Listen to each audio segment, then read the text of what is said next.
Hey, this is Chantal Gerardy from Online Business Marketing, and today we're going to be talking about how do you audit where you're at in your marketing right now? What do you actually have to look at in order to optimize it? And we're going to go over the 5 key things that I always look at when it comes to fulfilling a marketing role or position. And then I'm going to go into the 6 tactics that I believe are the most important thing for your marketing machine to turn over. But once again, I think more importantly, if it's not in your diary, you're not going to do it. So how often do you actually audit your stuff? And how often do you actually put it in your diary to actually go look at your tactics and what you're doing and look at optimizing it? Because often, we look at the implementation side of it, but we don't look at the strategy side of it. So if it's not in your diary, it's not going to happen. Really, really important. So the 5 things today, they're all S's. You have to look at your skills. Whoever the marketing doer is, do you actually have the skills to fulfill that role? And if not, what is the gap? What is the thing that you've got to learn, and then go learn that gap, right? For example, if I bring on virtual assistants or if I'm onboarding new VAs for my clients, I always look at what the skill gap is, and they will go and train in that like ASAP, because else they will drag the weight of the team down if they can't do it. A lot of the time we'll have the virtual assistant or the business owner will go, I'm too busy to go and do that training, to look at that YouTube video, to watch that 1.5 hour video or training on that, or to go get skilled in that. So they do it the way that they've always done it, which takes them 6 hours. And every day, every week, it'll take them 6 hours when they could watch that 1.5 hour training. And the following week, that 6 hours could go down to 4 hours, then 2 hours, then 1 hour. And I see this all the time. And I just had to have a really good heart-to-heart with a client recently whose 2 VAs are basically refusing, the marketing doers are refusing to do the training at the moment, and it's basically slowing down the business and they can't scale.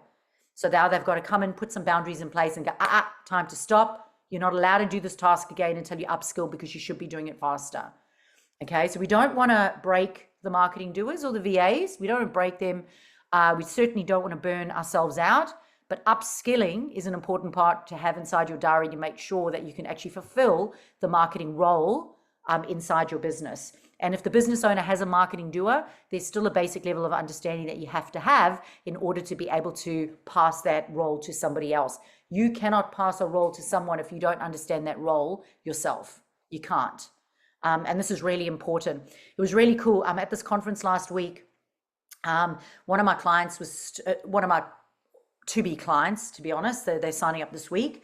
She went to this virtual assistant agency that was there and said, should I get a VA? Because this is the problem that I have in my business. And the VA agency turned around and said, don't throw a VA into something that's broken. You have to be able to give them the strategy. You've got to be able to give them a plan. You've got to be able to show them which way that you're going, and you've got to support them. So you can't just try and get a person and hope that they're going to band-aid and fix that solution, because it's going to be an expensive exercise. Then you've got to look at the strategy, the overall strategy and plan that you have. And for me, it's always around having multiple, I like to have straight funnels, but you've got to have multiple lead captures, because if one lead capture dies, we've got to be able to fill the others. You've got to look at your systems. So what systems you have in place, like your systems are really important. Onboarding systems, buying systems, event marketing systems, packaging systems. I'm just trying to think of e-commerce and service-based businesses here, but you have to have a look at the systems you've got, and you've got to look at how you can refine those systems and how you can tighten up those systems as well. And then you've got to look at the channels that you have as well. So we're going to go through all of those today. But basically, if you are spending more time in Canva than you are in building your strategy and implementing your marketing, then that is a sign that there's an issue with your marketing. Okay, because you should not be spending more time in Canva. It's more about the strategy. It's more about the tactics that you're actually applying. All right, so marketing isn't just about doing. And I've just written this award thing at the moment, and they were saying, why you, why this, and all of this, and I was going, because everyone else is about marketing and the hustle.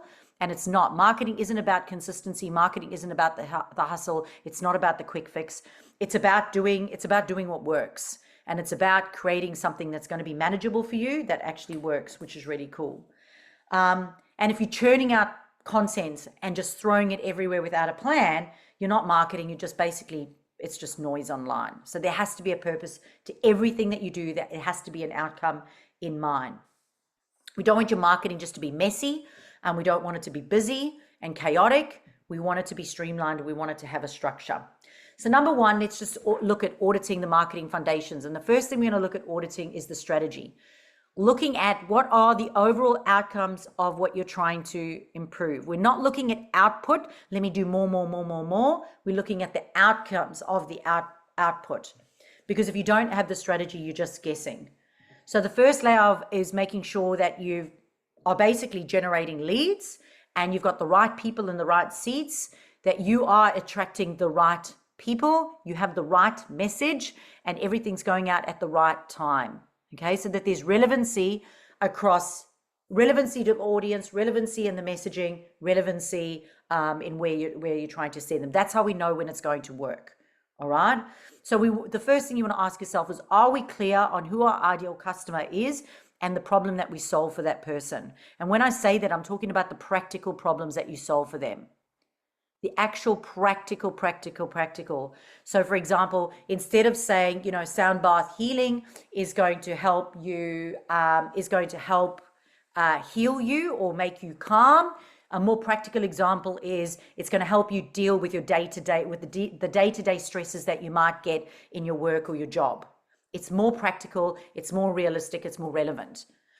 Then we want to look at making sure that we've got documented one pages. So whatever funnels and that you do have inside your business, whatever your strategies are, they need to be, we call it a one sheet, and all it is a one document.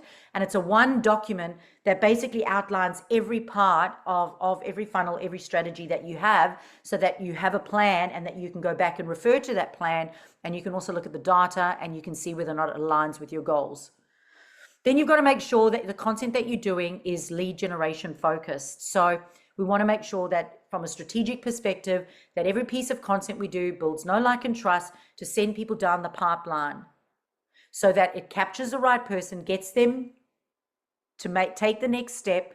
And basically then you've got your lead generation funnels in place that then build know, like, and trust. So you've got all those nurture sequences in place, because it's not just about visibility. We want to make sure that everything you're doing is end to end. Then you want to have a look at your customer journey, and you want to make sure that the offer and the audience, that there is alignment in there, and that you're using convincers. So convincers in there, do you have statistics? Do you have case studies? Are you making sure that, as I said, the relevancy is so important. Relevancy according to who the customer is, what they're struggling with, and how this is the solution for them, because you have to prove why you and why this. Why should they spend the money on you, with you? Because there's 1,000 like you, there's more than 1,000 of you, and there's more than 1,000 of the service that you're offering. So why should they spend their money on you? So you have to prove that the whole time. If you take nothing away from that, your strategy is all about proving you and why you and why this. And then you've got to make sure that you are obviously tracking the results from everything that you do. So a strategy means that you're looking at the data and you're going, this is working or it's not working, and how can we refine our plan? Making sure that you've got time in your diary to actually do that. So number two is looking at the support. So over the last 2 years, everyone would have noticed that my business has become one of the S words that we started putting in. It was always support, and it was me giving the support. But over the last 2 years, very much it was around supporting business owners with the right marketing doer. Because a strategy without somebody to implement that strategy is just a recipe without actually the ingredients to make the cake. And then you don't have the cake and you don't get to eat the cake, because you're just sitting with the recipe, but you've got nobody to do it. So making sure that you have the right support is incredibly important. So you've got to make sure that the role and the outcomes are clearly defined for the team member. You've got to make sure that your VA has access to absolutely everything they need, including your brand messages, your strategy, your brand kits, your SOPs. You do need to still be having weekly meetings and working sessions with them to make sure that you're working on the priorities. There also needs to be time where you can actually look at the results that they're doing. You can't have a marketing doer and just leave them. At a minimum, 1 hour a week, preferably 2 hours a week. 1 hour on a Monday, 1 hour on a Friday. 1 hour on a Monday is to plan with them. The 1 hour on a Friday is to review what they've done and give them feedback and training on what they can do. Really, really important. And if you are the marketing doer, guess what? You should be having those meetings with yourself. Because you have to make sure that everybody understands the purpose of the content plan, the purpose of the strategy, making sure they understand that the content supports the overall strategy, and that they too understand what it is. So for example, I've got a client in New Zealand at the moment. He's doing fencing and bollards with timber. They've just got themselves a Filipino virtual assistant who's amazing. Guess what? In the Philippines, they don't have fences. They don't have fences. It's a completely new thing. They've now got to learn how to communicate and talk and speak in a New Zealand tone and voice, but also talk about bollards and fencing. And they've actually got to learn and upskill themselves in that product. I told the community here earlier today that I'm interviewing for a South African at the moment. I'm bringing on a new South African, and only 1 out of the 3 actually understands marketing. The other 2 don't, which means when I bring them on, they're going to have to learn what I do. They're going to have to learn how to communicate what it is I do.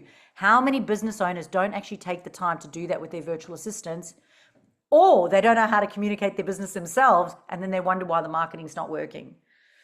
And then you've got to make sure that there is clear, there's a clear opportunity to look at the performance, overall performance, and that there's feedback loops. So we want to make sure that there is a way for you to be able to communicate with your virtual assistant in a way that you and them understand. When my VAs don't understand something, I go, how can I communicate this better? What else can I say?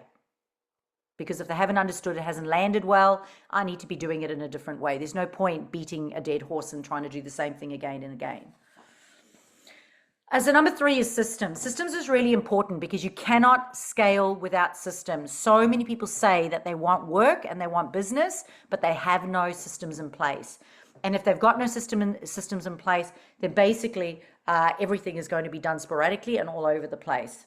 So you want to check that you've got templates, one-sheets, SOPs for everything that you do. So anytime you do a new task, it gets written down as a SOP or it gets written down as a one-sheet, so that, and I always say this, but if your VA gets hit by a bus, or if you get hit by a bus, someone can pick that up and immediately run your business, which is really important.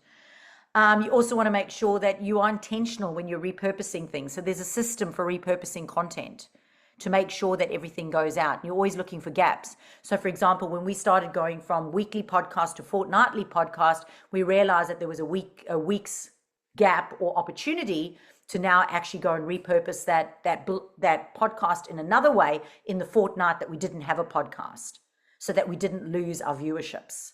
So we had to adjust our SOP repurposing for our podcast schedule. And then again, a system for reporting. So what is your system for reporting? What are you looking at? You know, for me, I've got my team member. He books it into my calendar one Friday every month. So I think it's the first or the last Friday of every month. They put it into my calendar and they will report. And we've got all the 6 channels that we've got to report against to make sure. So there's accountability. So what accountability do you have right now for yourself as the marketing doer or for your team? What accountability is there? I'm not a big fan of end of days. That's a bit redonkulous. I like the Monday, Friday meetings. Some people just do an end of week, but I think that the beginning of week appointment's more important than the end of week one, because your planning is more important than your feedback on your planning, as far as I'm concerned. So that's the way that I like to do it. But you just want to make sure that you have something in place. Number 4 is software. So many businesses have band-aided software and they're paying for so many different things. So it's really a good thing to have a look at the software inside your business and go, is this actually serving us? Can we be doing this better? And most times, I can tell you right now, when I work with business owners, they're using multiple pieces of software when they could be using one piece of software like OBM Hub, or alternatively, they are using a piece of software that actually does what another piece of software does, but they didn't want to upgrade and pay for that software. So they bought another piece of software. Now they're paying 2 subscriptions, and now you've got to learn 2 pieces when you could just have the one piece and pay learn one piece of software, use one piece of software, log into one piece of software. So I suppose when we're talking about auditing, when are you actually auditing the software that you got and going, is this actually the best for me? And again, if it's not in your diary, you're not doing it. If there's no time in your diary to audit your software, it's not happening. And then, as I mentioned earlier, the skills. With skills, it's incredibly important. If there's a marketing gap, you got to do it. I remember when I started my software company, which is OBM Hub, I was like, I'm just going to get a person to do it, a software person, and that's fine. And I learned a little bit about the front end of how to build the business, but I didn't want to learn the back end because I don't like the software side of things, the techie side of it. And halfway through the year, I realized that most of my frustrations were because when the team were talking to me, I didn't understand what they were talking about. So I went away in my camper van for a week. I went to Mooney Beach and I made a rule, and it was like I was allowed to stand up paddle in the morning, and then I was allowed to have lunch, but I wasn't allowed to have my afternoon beer or go and do an afternoon walk or have a little fire pit or go take the dog for a walk or adventure or go to the pub, or I wasn't allowed to do that unless I did an hour of software training every day. And I did it. And I love making myself rules. My friends always say to me, Chantal, that's something that they wish that they could do, is make rules. I'm like, I'm not allowed to do that if I do this. And I did it. I sat down every day for 7 days and I did 1 hour of training in the back end of the software. And it sucked. I'm telling you that right now, it absolutely sucked. I did not enjoy doing it at all. But I can tell you right now that in my business, it has made the way that I interact with the team a lot better, the way that I interact with my customers a lot better, because I now understand that software. So I was like, you have to do it. It's one of those things that you just have to do. So upskilling is really important. So remember that if you identify a gap that you have, go and learn it. We live in a culture right now where they say, if you don't like it, outsource it. And I hate that. I always say, unless you're a 6-figure business, you should be doing everything yourself. And if you say that you're too busy, then you shouldn't be trying to get clients, because you don't actually deserve those clients because you don't have time for them. So it's very, very, very important for you to check your language, and very, very important to actually look at what really is going on, or the limiting beliefs that we have around stuff. For me, I was like, if I'm going to have a software company and I want to make money from this, I need to learn how to do that. Some of it, at least. Cool. So skills are really important. So using the training tracker, I always talk about the training tracker, which is just a spreadsheet. And in the training tracker, we all put our training that we do in there. So whether or not it's AI training, whether or not it's, because AI is coming, whether or not you like it, so you've got to learn it. You've got to put on the training tracker to make sure that you are upskilling. And believe it or not, things get easier. So they feel better when you do them. So the training sucks sometimes, but it feels better when you actually know something, and it goes quicker and you make less mistakes.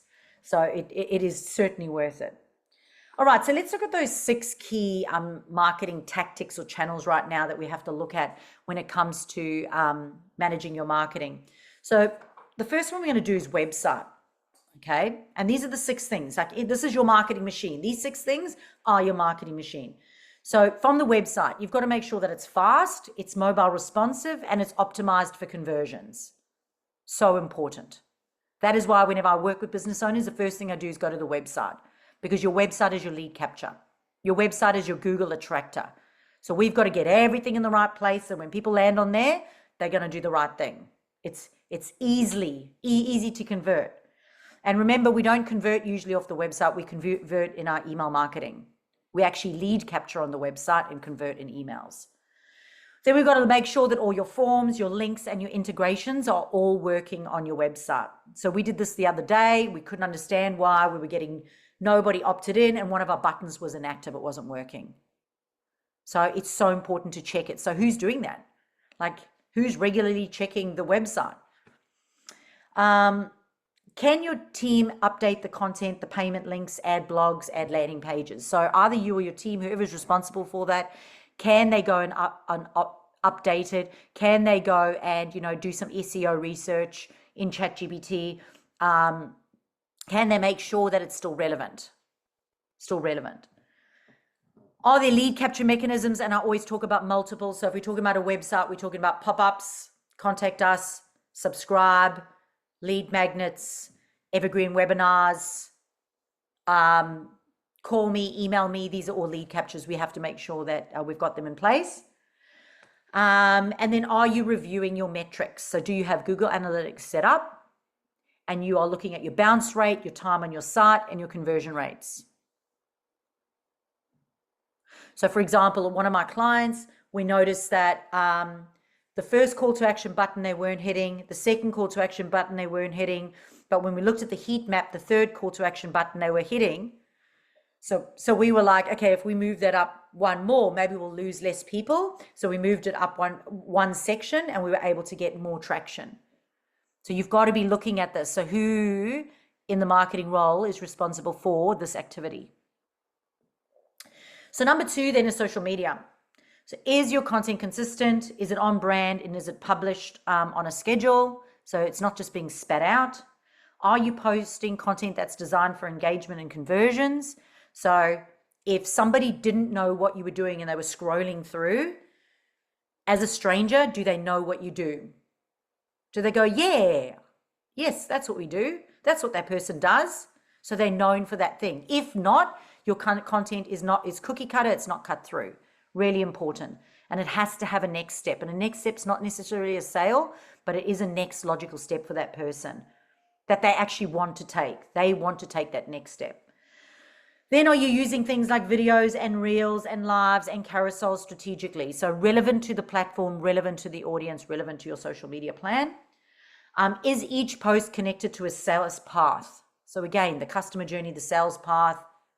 Do you know what the intention is for it? So for us, we break everything up into blocks. So we were working for 3 weeks. We're working on getting people into our webinar. Now for 3 weeks, we're working on getting in people into our 8-week program. And everything that we do right now is sending people that way. So even our valuable content is going to prove that program, that thing, so that it's not all over the place. I'm not 1 week talking about this, then talking about that, then talking about this. We want to make sure that if people are hitting it, that it's cut through, that it makes sense. A lot of people go, oh, I'm so bored of putting out the same stuff. And all they say, my audience is going to be so bored of me saying the same stuff. And I'm going, no, they're not. If it's valuable to them, they're not going to be bored. And then, of course, tracking the results. When do you actually track the results and have a look at the results and go, right, this content's working well. We need to do more of that. So number 3 is Google. Google is the number 1 search engine. And I'm going to put YouTube in there because YouTube is Google, right? So you've got to make sure that your Google, your YouTube is optimized with regular updates. Everyone forgets that Google My Business is actually a social media channel and it needs to be updated. And more importantly, it has to have SEO words in it. And when people go, SEO words, I don't know what my SEO words are. If you know who your ideal client is and you know what they're interested in looking at, and you've got your key messages in there, that is your SEO, because those are the words that will attract them. It's the same words. You can also use the platform called answerthepublic.com and you can get 3 searches per day for free. You need to be getting reviews in your Google My Business. This is really important. So you need to be sending that out to people and asking for reviews. If I have somebody do a sales call and they don't go ahead with me and I give them some of my podcasts or blogs and they email me and they say, thank you so much for sending, the timing wasn't right, but thank you for sending me through that content. I say to them, look, if you found what's valuable, please could you leave me a Google review? So I've got Google reviews from people that haven't worked with me, but people that have just heard me present or I've given some valuable information to. You want to make sure you've got backlinks. So you get onto other people's podcasts, you get other people onto your podcast, you go onto other people's blogs, they go onto your blogs. And you're basically backlinking to other organizations. You can also do that with your awards. That's going to increase your Google ranking as well. And then have a look at your Google search performance. So in Google, there's actually a performance. You can have a look at how many website clicks you've had, how many calls you've had. So number 4 is email marketing. And email marketing, as everyone knows, I say this is where the jam is, right?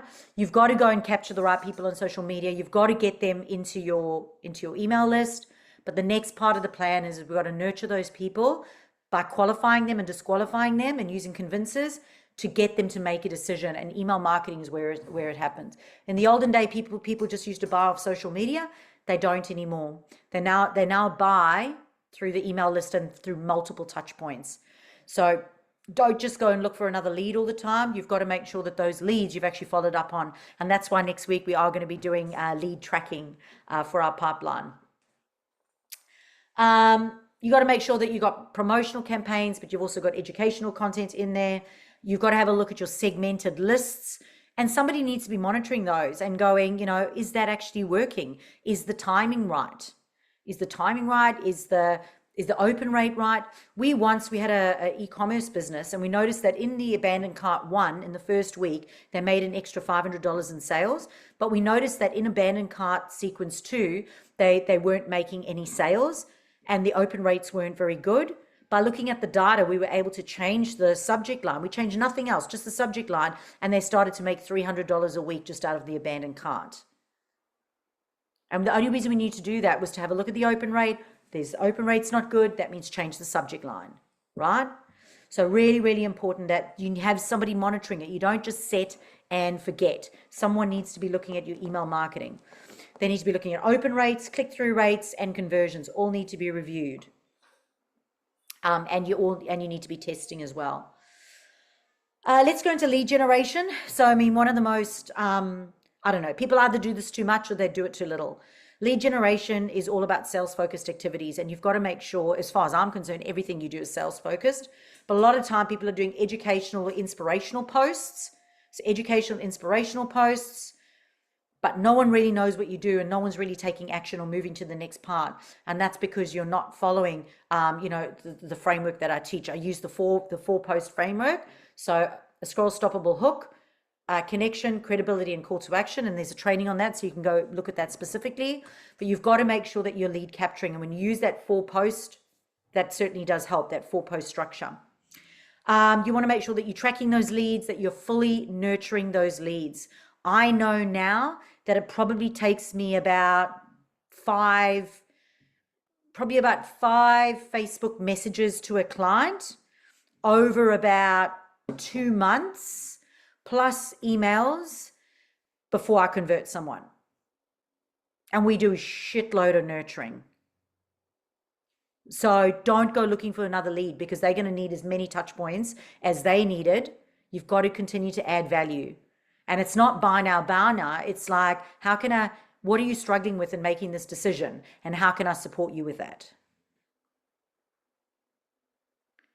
Let's have a look.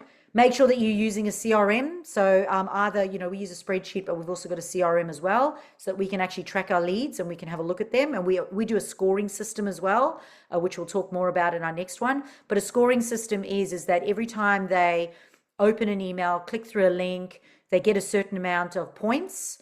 And then I know that those that have got high points, when it's my day to actually follow up on leads, I go phone those leads because they've got lots of points. So you can use a platform like OBM Hub to set up a pipeline or a scoring system. Let's have a look. Partnerships. So partnership marketing, this is one of the most underutilized things, right? So joint ventures or partnerships, it's different for every business, but it's really important that it is part of your strategy and that you do have a system for this. So whether or not you're regularly reaching out to others for collaborations or joint ventures, making sure that you're not in competition with them, they have the same audience as you, and you're looking for opportunities where you can both support each other. So for example, I just mentored for a day. I just did 5 presentations and mentored for a day. That means I get access to their network, and by mentoring, they get access to me. So you're looking for those types of I believe they're lead generation activities. You want to make sure that you have time to do that. You can do that with your existing network, or you can do that through a network that you don't even have yet, through appointment setting or reaching out to people. So for example, I met 2 other presenters while I was down there, and we're in alignment. I've got their business card here now, and we're going to talk about how we can either refer to each other or joint venture.